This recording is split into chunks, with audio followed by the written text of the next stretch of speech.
Quando nós fomos muito discriminados, aliás, nós estamos sendo muito, muito discriminados, sofrendo preconceito com a questão de vacina, né? Eu acredito, aqui em Manaus, por exemplo, nós somos 30 mil indígenas, em várias calhas da região do Amazonas, né? Aqui em Manaus concentra vários povos de 62 municípios do Amazonas, concentra aqui. E enquanto o governo deveria estar sensibilizado, não, ele foi realmente muito brusco, muito desrespeitoso conosco, né? E até agora nós estamos enfrentando nesse sentido. E, por exemplo, assim, Valber, na questão de alimentação, a gente precisa muito da questão assim, de básico da alimentação, né? Porque até agora as atividades não normalizaram, né? E, inclusive, o decreto do governador do Amazonas, ele não tem voltado para essas questões mais vulneráveis, né? Para as pessoas mais vulneráveis. No caso, os povos indígenas de Manaus, não somos vulneráveis nesse sentido. Segurança alimentar, pelo menos garantir essa segurança alimentar, né? E a gente está enfrentando nesse sentido até agora, né? Esse enfrentamento, ele parte das nossas mobilizações, das nossas articulações com parceiros, né, com parceiros não governamentais, né, eu acredito, individuais também, que são sensibilizados, e assim estamos enfrentando, né, e se dependesse só do governo, a gente não faria nada, assim, claro, a gente perdeu muitos nossos parentes, né, na segunda onda aqui em Manaus, e a gente continua resistindo, assim, enfrentando no dia a dia, buscando os parceiros, né? E, no caso, nós, da Marne, né, as mulheres indígenas da Marne, até agora, a gente não voltou às nossas atividades normais, né? Né, essa associação, ela trabalha com os artesanatos das mulheres indígenas, com isso que elas convivem, né? Convive e ainda ela tem tanto retorno financeiro individual e coletivo. Quando você fala do coletividade, é o todo de um coletivo dessa associação, entendeu?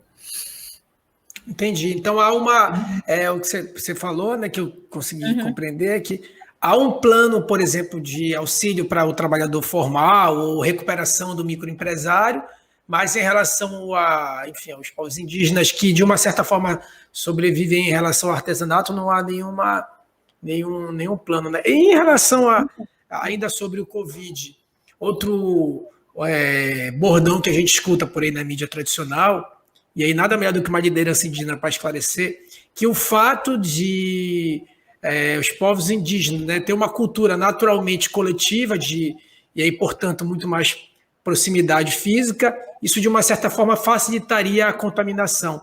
Você percebe isso na prática ou é mais um mito? Enfim, como é que você enxerga essa afirmação? Bem, para nós, essa contaminação, né, de contrair essa doença foi muito, muito rápido, até porque as nossas casas geralmente não têm compartimentos. Quando pega essa doença, todo mundo pega desde criança, né? Então, é coletivo, a gente come, a gente, na verdade, nossa coletividade, nossa convivência é praticamente coletivo. Muitas vezes a gente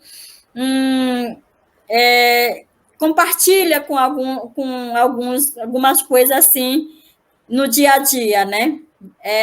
O prato, colher, como é que é? A cuia de chibé, né? Então, tudo é compartilhado. Então, quando veio essa doença, para nós foi muito rápido a contaminação.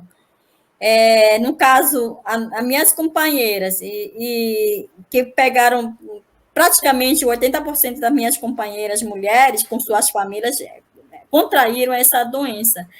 E elas relatam exatamente isso, né? Olha, meu filho trouxe da rua essa doença e outra semana eu já peguei, né? Então, é um conjunto de coletividade que vai passando, né? Eu vou abraçar, eu vou...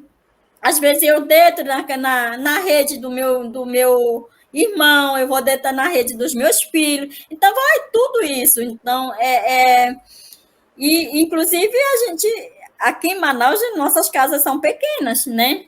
Às vezes só tem um compartimento, né? Então, tudo isso para nós dificulta, né? Dessa relação, né?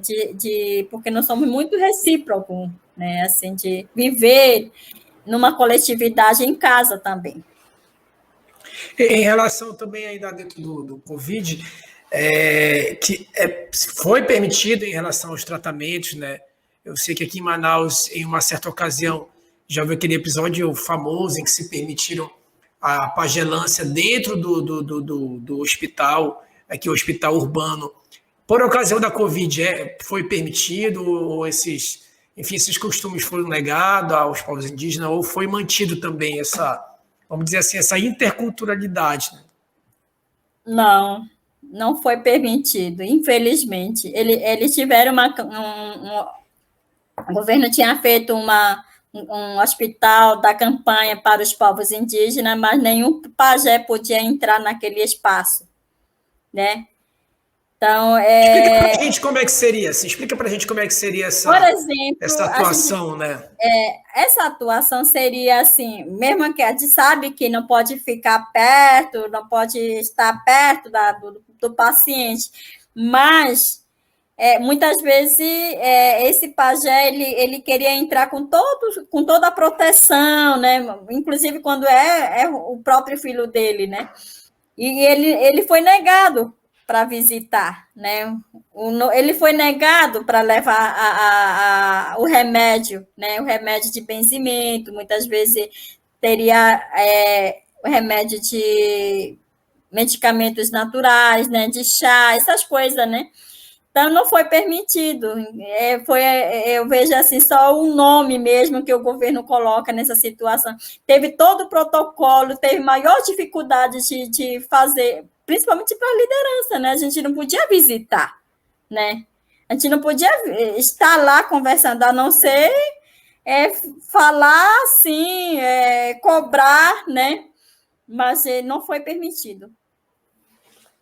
Fala, maninha e maninha.